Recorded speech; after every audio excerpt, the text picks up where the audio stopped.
please, if you take anything away from this S&C pre-season video, it is that you must be doing skill work early in pre-season. How we bring that all together, we'll get into that soon.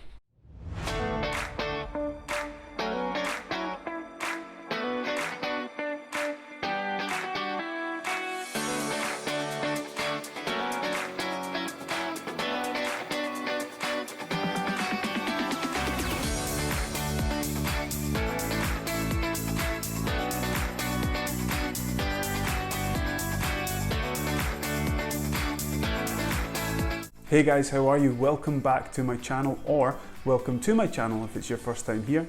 My name is Fraser. I'm the strength and conditioning coach for Biella Rugby Club based out here in Italy. Now my job as a strength and conditioning coach is to prepare the rugby athletes to be better rugby athletes and develop physical capacities so that they can enjoy themselves on the rugby pitch. Now in this channel I share with you methods, tips, tricks and things that you can take away and implement into your own training wherever it is appropriate. In this video, we're going to be unpacking the pre-season for rugby. We're going to take a deep dive into the detail, discussing everything from the model which we're going to operate from. I'm going to share with you the groups that I use to place my athletes into, and you'll decide for yourself which group you're going to put yourself into. And then at the end of this video, you're going to have the sets, the reps, the program, a 6-week program that you can take away and implement based on your objectives. Guys, you'll have noticed that this is an unapologetically longer format video. The reason being, I want to get across all the detail that you need to know if you're going to implement this program successfully.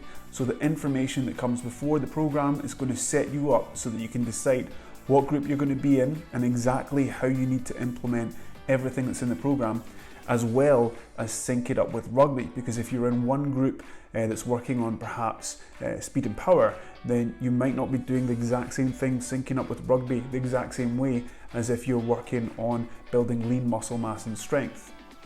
Guys, with that being said, I would really recommend saving this video for later, giving it a like so that it's always in your liked videos and you can come back to it really quickly, because this is going to give you, this is information heavy, all right, and I don't want you to miss any details. So treat this more of like an online tutorial or a class.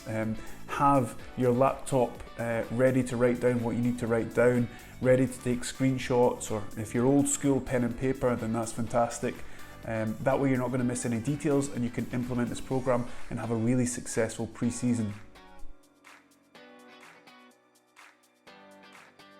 Okay guys, it's pre-season and there's lots of things going on, so there are a few problems that can naturally occur during this time. We're going to cover that off here so that they're not a problem going forward. Now the first problem that I often see is following a generic fitness program. You've got guys running all the same distances and doing all the same stuff, so the guys that are fit are kind of getting undercooked, and the guys that aren't fit are way overcooked, burnt out, and come time to play rugby they end up having some sort of soft tissue injuries because, well, they've been overcooked. There's an easy way to avoid that, of course, and we're going to get into that once we start talking about the detail and syncing up rugby, conditioning and the weights part of the program later in this video. So the second problem that I see is not being able to prioritize, not putting yourself into a group, and I'm going to summarize this problem by saying starting the fitness too early. Now there are some players that will need to work on their aerobic capacity earlier than others, but that depends on what group you've put yourself in, what physical capacity you're trying to develop during pre-season. Again, something that we're going to talk about as this video progresses. So the third big problem of pre-season training is not doing enough skill work. I don't understand this as someone that does judo and BJJ. Like, it's the same in rugby, it should be the same in rugby. The closer you get to competition, that competition period, the more you should be doing skills under pressure, difficult decision making, skills with fatigue. But before you get there, you have to be executing the skill really, really well. To execute the skill really, really well, you need time where it's not taxing, okay? Whether it's a closed skill you're working on or positional posture, you need to be executing it in a relaxed environment to start with, okay? Now, your rugby coach is going to be really, really happy if you say, hey, I need to work on this, or if you're unsure, what do I need to work on, coach? He or she will give you some really simple drills that will progress naturally through, and it's something so important to include in pre-season. If you're a kicker, you can work on your kick.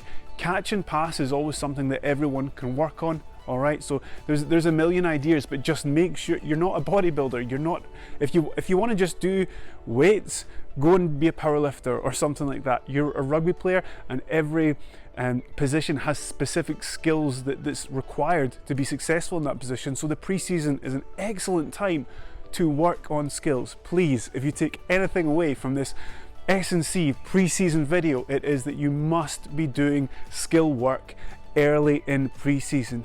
How we bring that all together, we'll get into that soon. Before we take a deep dive into the detail of sets, reps, intensity, what we're going to do and how we're going to group ourselves, it's worth mentioning that as a lead S&C, this is my 9th pre-season this year. Before those 9 years, there was 5 years where I was assistant to the S&C coach, the head of S&C, and then I was interning, so I was the assistant of the assistant, and sometimes I was the assistant of the assistant of the assistant. All that means is that there's a lot of experience going into the information that's in this video. Beyond my own experience, all the information that's going into this video is borrowed from the best. I'm not just making this stuff up, okay? This is obviously years of looking at research, of reading books, talking with authors, having quick conversations with fellow colleagues that are way ahead of me in terms of their experience and career. All right, so you'll notice influences from Ashley Jones, Dan Baker, Stuart Yule, not because they're affiliated in any way with me right now, but just because I've watched their work, I'm an admirer of their work, I learn from their work, and I implement it into my own preparation for my athletes, because this is what works, it's what I do with my athletes, and now I'm sharing my stamp and style with you. So it's not a case of I've just wrote this down and there's no influences. There's too many influences to mention. Maybe I'll put some links in the description of this video to places that you might find interesting if you're a little bit more curious about strength and conditioning and where I've borrowed and stolen my approaches from. But suffice to say that there's a lot of experience going into this. I've borrowed from the best, and now without further ado, let's get into the detail. So we'll be using the Biomotors Ability model to operate from, okay? Within that model, we'll be using a vertically integrated approach. Within that approach, we'll be breaking ourselves down into groups of mechanical, neural, and metabolic. What does that mean? It sounds complicated, it's actually really simple, and we're going to have a deep dive now. It's worth mentioning that obviously every approach, every model has its flaws, has its pros and cons. That's life, okay? It is good to operate from a model, but be fluid within that model. Okay, so in this video, we're using this approach. In other situations, it might not be the perfect scenario, but it certainly works really, really well. I have many examples of that, and I think what we'll do is go into the detail, and I'll just give you some examples of really success stories of using this approach as we go through the video. Okay, so we're straight into Excel, and I appreciate that all S&C coaches love a good spreadsheet, but you guys maybe not. So I'm just showing you this so that you can see there's a model that we're operating from. This is a Northern Hemisphere example, okay, where you'll have your first league game, you know, late August or the very start of September, and maybe there's a few friendly games before. Really, the dates and whatnot don't matter too much. It's just an example to show you how we can categorize and plan our pre-season down here. Now, the Biomotors Ability model was originally designed for track and field athletes in that they had a prep phase, a comp phase, transition phase, and that was their year. In rugby, you know, we have more than one prep phase. My guys go through 3 in a year. Okay, so let's call this the modern day Biomotors Ability model. However, it does allow us to target adaptations at certain times of the season, which is really, really important. But obviously there's not only one prep phase and one comp phase with rugby, and this is just a 14-week example. Now, before you start your general preparation phase, really important that you arrive fresh and recovered. So you must have, once rugby stops, you must have 2 weeks off of doing absolutely nothing, okay? It can be any zone 1 cardio that you like.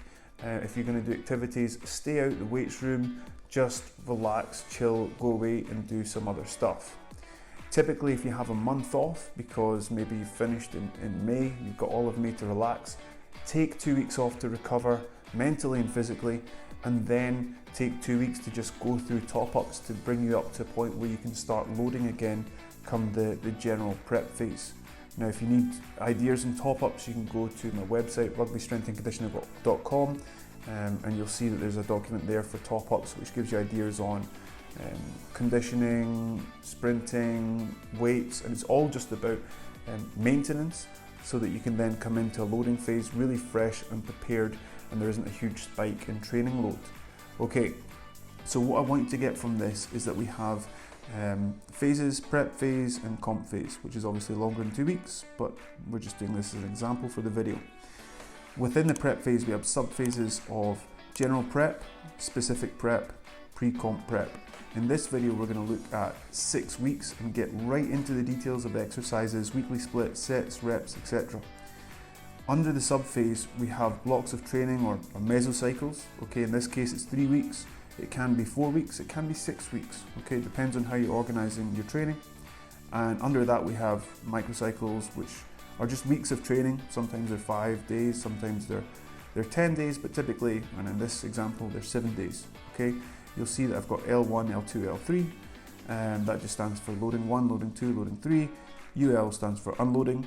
Unloading doesn't necessarily mean, hey, take a week off the gym.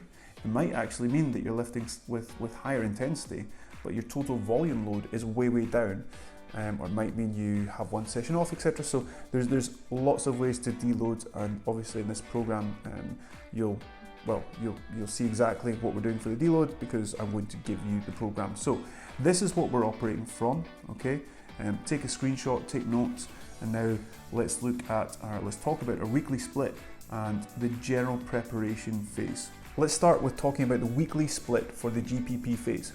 Now, the weekly split is going to change once we put ourselves into groups in the specific prep phase. For example, one group might have more weights session to do, another group might have more sprint sessions to do, so that's going to change in 3 weeks. But suffice to say, everyone is starting with this weekly split. The purpose of the GPP phase is to reintroduce the body to progressive loading again. Okay, so people will be getting stronger and they'll be introducing their body to progressive loading. So you'll be a little bit sore in the first couple of weeks of the GPP phase, absolutely normal. And the second reason we go through this phase is so that we're in a good position to pivot into more specific training adaptations. Okay, so it's about putting load through the body, getting ourselves stronger, and in a really good position to then push on into whatever adaptation that we're really trying to target after these next 3 weeks. So you can see the weekly split is there, guys. In terms of the acceleration session on Monday, I've done a video, an example session for acceleration. So go and check that out. Okay, that's exactly what I want you to do just to start with. All right, and then the upper body and the weight stuff we're going to get into in a second. In terms of skills, my idea is you can go to your rugby club, do your lower body session and hit skills after, or go to your gym, do your lower body session, and then go and do skills wherever you can. Doing skills before or after, like if you're a hooker and you're doing lower body, then you can go and work on your throw after your lower body. I would say if you're a back, if you're a full back or whatever, you're working on your kick, I would say get the kicking done, warm up, get the kicking done before the gym session, and then go in and do the gym session. Okay, Sunday off, Wednesday off, zone 2 cardio, 30 minutes of long, low intensity, steady state cardio on the Saturday is going to help with recovery, it's going to help with aerobic capacity. So that in a nutshell is the weekly split for the GPP phase. So the details of the weights sessions for the GPP phase. As you can see, the loadings will change and be specific to the group when we get to week 4 and beyond. For now, we simply have 3 sets of 8 reps at intensity, auto-regulation, which we're about to get into in a second. Guys, it's worth saying that I did think about providing rationale for everything that I'm doing in this video. However, that would make for like a 4 or 6 hour video. So I'm not going to give rationale for every single thing because that would take far too long. If there are people that are curious, or hey, why did you do that? Or did you think about this? Just leave it in the comment section and we will have a discussion or debate, or I will answer questions. Okay, for now, I just want to make sure you have clear instructions so that you can go and implement this program with success. Okay, so let's get back to the GPP phase. 3 sets of 8. Now let's zoom in on Monday. Okay, So you'll notice that in these sessions, and how I structure my sessions is we put trunk work right at the start in pre-season, okay? These exercises, if you're not sure, then I'll put some links in the description, and you'll find them on YouTube or on my shorts or YouTube, and then it follows pretty much a simple strength session thereafter, where we are getting strong in the hypertrophy rep range, the sort of strength endurance rep range. This allows us to then pivot into higher intensities depending what group we go into, or really a lot more volume, again depending if you're sort of in the muscle building group or what group you put yourself into after these first 3 weeks. All right, let's talk about auto-regulation and auto-regulate this term here, because it's quite broad. Now, this is something that's covered heavily in research. It accounts for life stressors really, and it's a really clever way of training. I think it fits best for 2 to 3 weeks, so in this case 3 weeks, at the start of pre-season, when you've come off the back of being well rested, and you're not necessarily, so if you're a 200 squatter, you know, the first day you come into the gym after having time off, you know, you're not a 200 squatter, you've detrained a little bit, so auto-regulation also helps accounts for that. Okay, this has been something that's, yes, been in research. Actually, Keir, the rugby strength coach, talked about this years ago, okay, and also Adam Bishop, UK strongest man, world strongman competitor, uses a similar thing in his program, which he did on YouTube around, I think it was like a deadlift program. I love the idea of plus sets, and that's what I communicate to my guys. So what is a plus set? A plus set is when you arrive at your target reps, and if you feel you have more, you take more before you reach technical breakdown. Okay, so in this example, we're doing 3 sets, but step loading, so we're doing a light set. So if you're doing 8s in this example, we're doing a set of 8 where you know that you could do 16 to 20 repetitions, which you're not going to do. Okay, so you've got 8 reps or more in reserve. So let's say, for example, you are doing bench press, okay, and you need to hit 8 with your heavy set of 8 is going to be roughly 100 kilograms, you think. You're going to do 60 kilograms for 8 reps. Easy, I know. Okay, we're step loading. So then the next set you do is going to be medium. All right, so you're going to still have reps in reserve, but it's going to be heavier than 60 kilograms. So you're now using 85 kilograms in this example, and you're going to do 8 reps. Still comfortable. You've now done 2 sets, one easy, one medium, and here comes your tough set of the day. So you've got your 100 kilograms on the bar, and now you're going for 8 reps, and guess what? You only get 7 before you reach technical breakdown, and you decide, I'm not maxing out, I'm not taking that 8th rep. That's okay. That is your target for next week. So in this example, you've done bench press, 60 kilograms for 8, easy. 85 kilograms for 8, of course, easy, medium set, nice and comfortable. 100 kilograms you got only for 7, okay? So you come back next week and you go through the exact same process and you get 8. Now, what happens if you actually estimated incorrectly, and when you did that 100 kilograms, you were nice and warm and you're feeling really good and you're stronger than you thought, and you got 11 reps? Fantastic, fantastic. Next week, get 12 reps. Okay, once you arrive at 12 reps, it's time to increase the load across the easy, medium, and hard set. So in this example, let's say you did 100 kilograms on your bench press, you got 12 instead of 8 before you reach technical failure without anyone touching the bar. That's amazing. Next week, you're going to add 2.5 kilograms to each of those lifts. Okay, so you're at 62.5 kilograms for your warm-up, your easy set. All right, you're at 87.5 kilograms for your medium set, and you're going to be at 102 kilograms for your last tough set. Same process. The target is to get 8 and 8, which you will certainly do in the first 2 sets, and the last set, the target is to get 8. Again, if you get 9, great. 10, great. 11, great. You've got a target for next week. Once you get to 12, you bump the weight up again.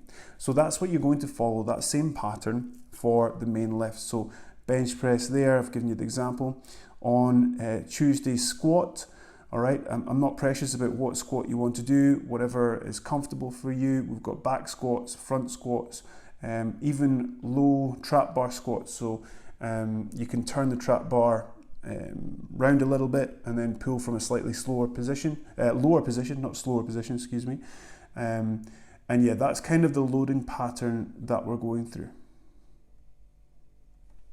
It's not the correct loading pattern to follow every day, always, and all throughout the season. Of course it's not, but this is a really good time in the season where boys are detrained to come in and get back to where they were before within 3 weeks in a really safe and effective manner, especially when you're working with big groups. If you try it individually, you'll see that it works. I've used this for the last 3 pre-seasons, and within 3 weeks, we're actually back to the point where guys have reached where I want them to be with their main lifts using this ridiculously simple method. So do give it a go, let me know how you get on. When it comes to the accessory lifts, okay, I want you to plateau load. So if it's 3 sets, it's not easy, medium, hard. I want you to do 3 hard sets for 12 each side on the lunges, okay? Anytime you bring in a new movement into your programming, there will be a little bit of guesswork at the start in terms of what weight is the correct weight to use for 12 reps and certain moves that you're unfamiliar with. That's okay. Use week 1 to find out where you're at. Make sure you work hard. If it says 3 sets of 12 each side, do 3 sets of 12 each side with a weight that's challenging for you. That way, again, it says progressive in your program, and you can just bump up the weights if you can. If your form's good and you're feeling good on the lunges, for example, or other accessory lifts, then that's what to do. But it's different from the main strength lift, the bench press or the squat, where you're doing easy, medium, hard set. On the smaller lifts, okay, lunges, accessory lifts, you're going to do 3 tough sets of whatever it says in the program. So guys, the time has come to decide what focus you're going to have for the next 9 weeks of training. Now obviously rugby is a big focus, and we're rugby players here, we're talking about rugby, but I mean, what physical capacity are you going to try and develop? So we've got 3 groups. We got the grow, the show, and the go groups, okay? And you're going to decide based on what's going to give you the most bang for your buck and what's going to carry over the most into your game on the pitch, all right? So do you need to work on your eventing and being seen more in the game and doing more in the game, aka your fitness? Then you're going to be in the show group, because I want to see more of you. You're a good rugby player, like show me more of what you do, all right? How do you do that? Get fitter, okay? So you're in the show group, you follow the show program, okay? Are you someone that needs more momentum in contact to win, to get past, to be dominant? Then you're going to be in the grow group, okay?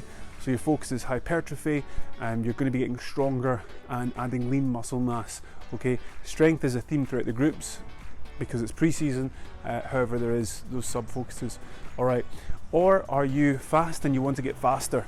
Put yourself in the go group. Are you someone that really needs to focus on speed and size isn't such an issue in your position or your current training age?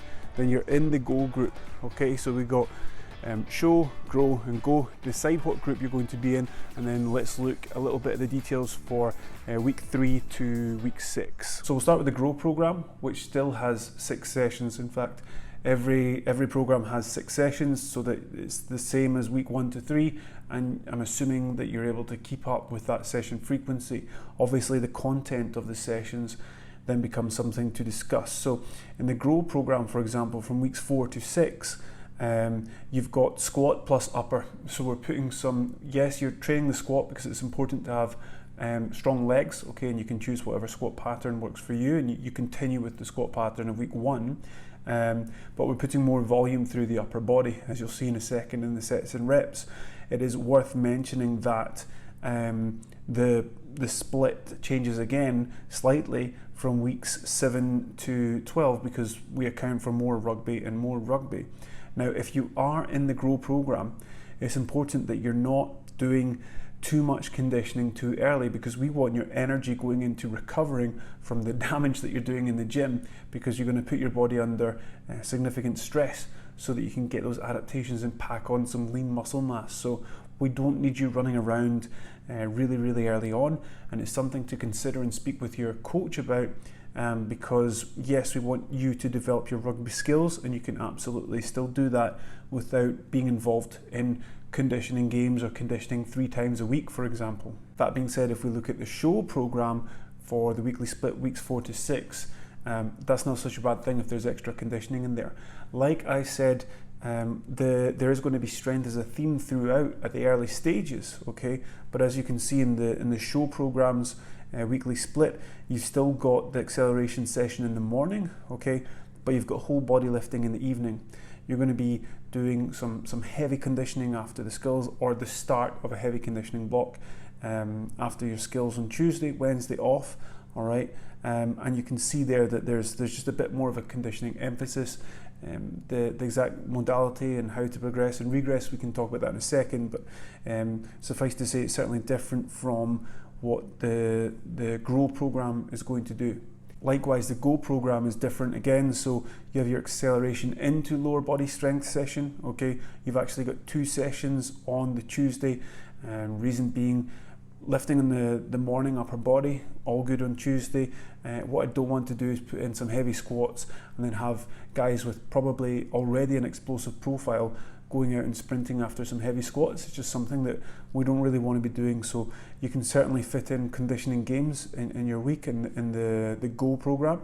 All right, you've got an absolute speed session into skills on Thursday, okay? Because I don't want Thursdays just to be about conditioning this early, okay? I did an example session for the absolute speed. I'll link the video up here. That's the exact session that I recommend following at the start. It's very basic, it works really well, and it's perfect for this time of the season. You can match the skills drills like I talk about in the video to the absolute speed stimulus that you want. Okay, check out the video and you'll know more. And then you've still got some strength lifting going on there as well. Okay, so 3 speed sessions if you like, because you're going to be running fast in the conditioning games, but 2 true speed sessions, and of course we need to bump that up as we progress through the Go program.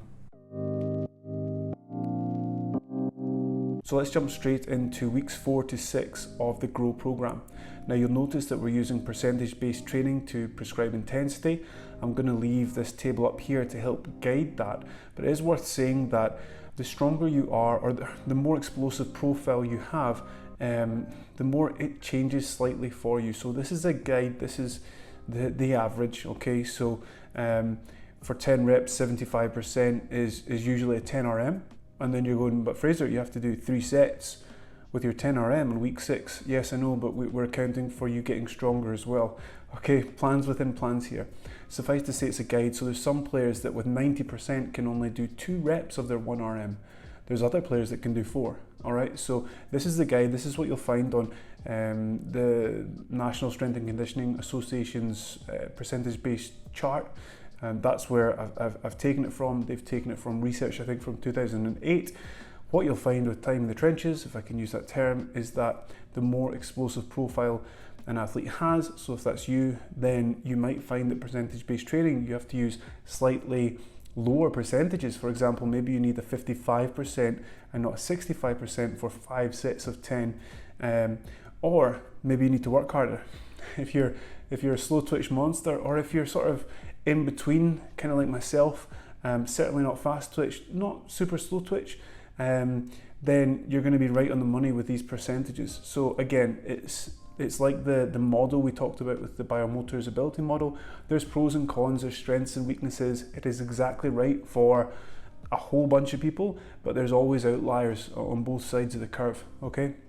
All right, so on this program, with weeks 4 to 6, you're going to plateau load again, okay? So let's have a quick zoom in to Monday, all right? So again, we still have our trunk work at the start, okay? Bench press, look at the loadings, 5 sets of 10, 65%, stick with the recovery time, all right? Now, with the dumbbell incline press, it's not auto-regulated in the sense that you're doing a step loading like we did with our main lift from week 1 to 3, but you're following that progressive overload. So once you can get 3 sets of 12 reps, that's when you increase the weight. Okay, so it's 3 tough sets, 12 reps. Same with the bench row, you're following the 5 sets of 10. And chin-ups or lateral pull down with chin-up grip, whatever, if you really struggle with chin-ups and you can't do 3 sets of 8, it's the same thing for dumbbell incline press, all right? So you're trying to get not step load, easy, medium and hard set, but plateau load where you're doing 3 sets with the same weight and you're trying to get to 3 sets of 12 with your body weight, for example, Once you can do 3 sets of 12 with your body weight, that's when you throw on a 5 kilogram or 2.5 kilogram weights belt and crack on from there, or follow the same process with the lat pull down machine. So that's Monday, for example. Okay, now if we zoom in on Tuesday, you'll see that we have the beloved squats, 5 sets of 10 with 65%. It is not fun, let me tell you. But then you're going on to upper body lifting, okay?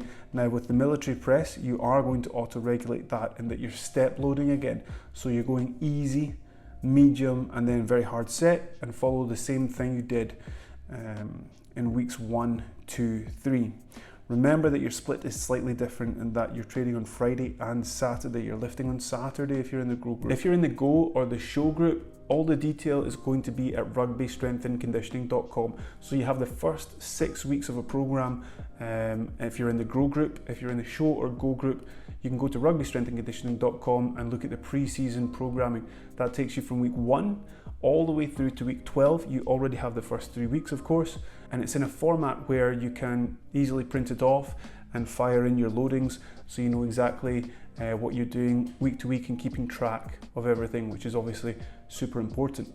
Remember that these programs and the protocols and methods are targeting the adaptations that you want. So yes, there might be cluster sets and training in the Show group, okay? There might be lower sets and reps in the speed and power group, but that's all because we're targeting certain adaptations. So obviously, if you're coming to me and you want to get faster and we're saying we're going to do 5 sets of 10 at 70% on squats, I'm going, well, that's not going to work. If we look long term and expand things out, it could be part of the plan. It's not to say that if you're in the Grow group now, you can't then change later on, obviously, because you've got your adaptation, you've put on some lean muscle mass, and then you're moving forward into the Go program. That's absolutely okay and that's absolutely possible. But in the here and now, if you're focusing on the Go program or the Show program, then there's certain methods and protocols that we need to use to make sure we get that adaptation. And the most important thing, you're coming into the field in the new season with the adaptations that you sought and fought for during the pre-season. So guys, I hope you've enjoyed this deep dive into the detail of rugby strength and conditioning pre-season, okay? I hope you've come away with some ideas that can influence your training in a positive way, and hopefully you're going to use that program, print it off, screenshot, and away you go and implement it as of tomorrow or whenever you're watching this. Of course, you know there are other resources at rugbystrengthandconditioning.com, and nobody's saying that this is the be-all and end-all of rugby strength and conditioning, okay? There are many ways to skin a cat, there are different models and approaches that you can use, but this is a tried and tested, effective way of making yourself more athletic in the long term for rugby. Thanks again for watching, guys. I'll see you on the next one. Cheers.